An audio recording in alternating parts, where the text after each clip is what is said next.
Hallo Leute und willkommen zurück zum Teil 5 von unserem Robur Motorinstandsetzungsvideo. In dem letzten Teil sind wir ein bisschen abgedriftet, weil wir die Pedalböcke noch machen mussten und ähnliches noch lackieren mussten, die Roststellen beseitigen mussten. Heute kommen wir zurück zum Motor, komplettieren alles, schließen alles an und machen den ersten Start und auch die erste Fahrt.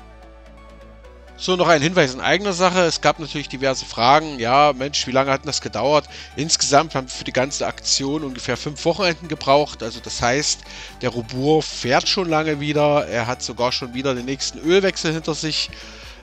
Natürlich kommen wir mit dem Videoschneiden nicht so hinterher, wie wir das gerne machen würden, weil es halt auch immer, gerade für meine Söhne, viel Aufwand ist. Und ja, er fährt wieder und wir liefern die Videos jetzt nach und nach noch hinterher. Ja, danke, dass ihr noch dabei seid. Viel Spaß beim Zuschauen. Los geht's nach dem Intro.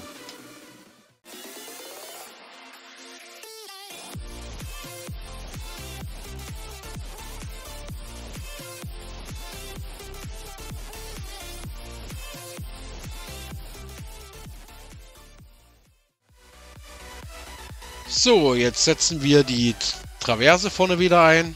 Da haben übrigens Schrauben gefehlt, deswegen machen wir jetzt viel mehr Schrauben rein, als wir ausgebaut haben.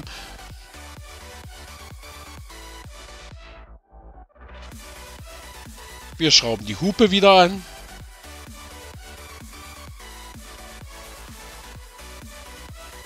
Die Führung für die Kurbel schraubt meine Frau an.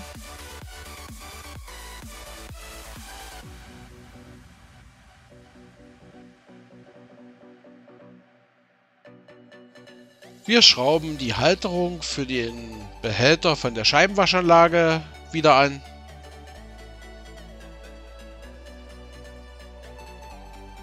Die Halterung für den Ölbadluftfilter muss auch wieder angeschraubt werden.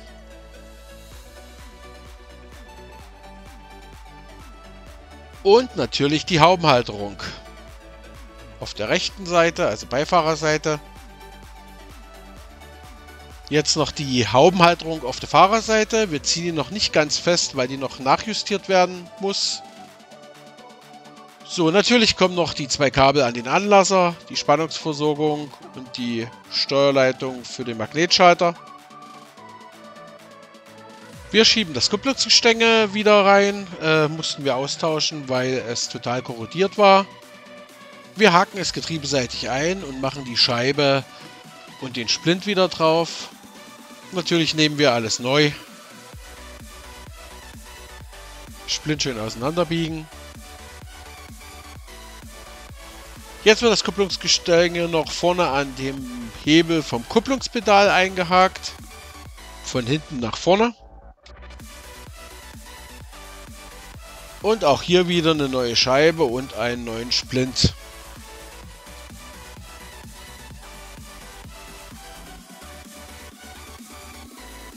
Wir schließen die Leitung von der Öldruckanzeige an. Natürlich nehmen wir auch hier neue Dichtungen.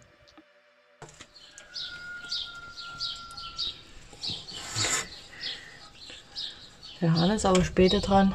Ja, das ist ein Partyhahn. Steht das mit drauf oder was? Mhm.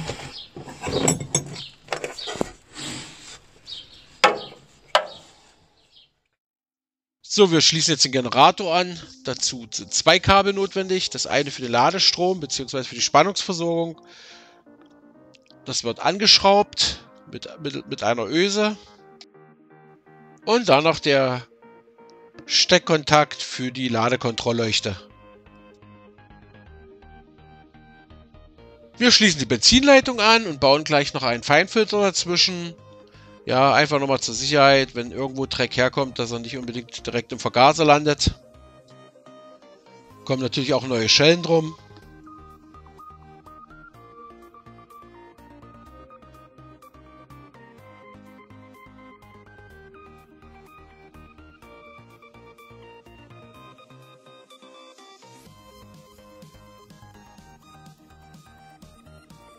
So, jetzt das Kabel für die Schnellstoppdüse. Das mussten wir reinziehen, weil der alte Motor keine hatte. Kommt einfach unten mit auf Klemme 15, das bei Zündung an auch die Schnellstoppdüse anzieht. Das Massekabel muss wieder ran, das ist besonders wichtig, sonst holt er sich die Masse sonst woher und da kann es Schäden geben. Ist auch sicherzustellen, dass wirklich richtig guter Kontakt zwischen dem Masseband und dem Rahmen bzw. des Motors ist. Also am besten Kontaktscheiben dazwischen, dann klappt das schon.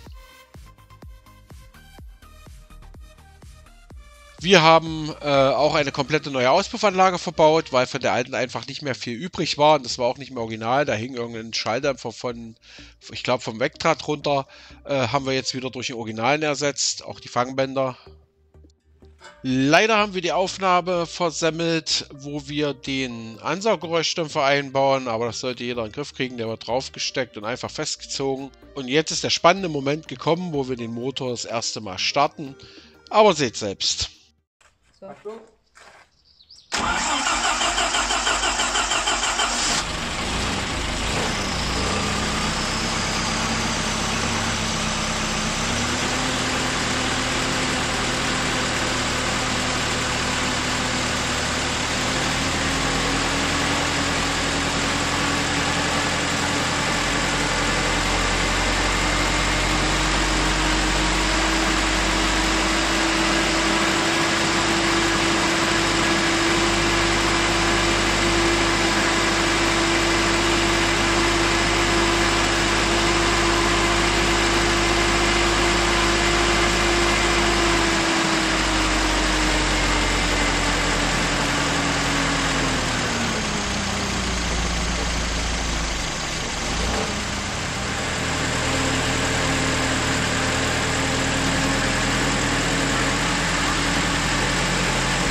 Hauptschalter aus, das war's.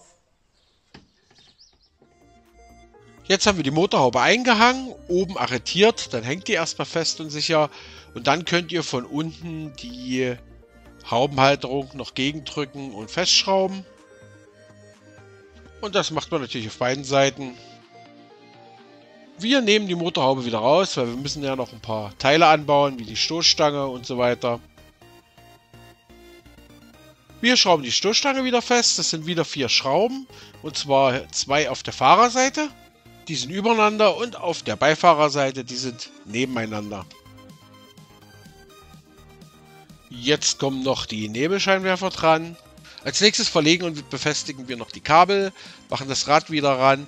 Und dann werden wir die erste Probefahrt machen. Natürlich muss der Motor die ersten 200 Kilometer schonend eingefahren werden.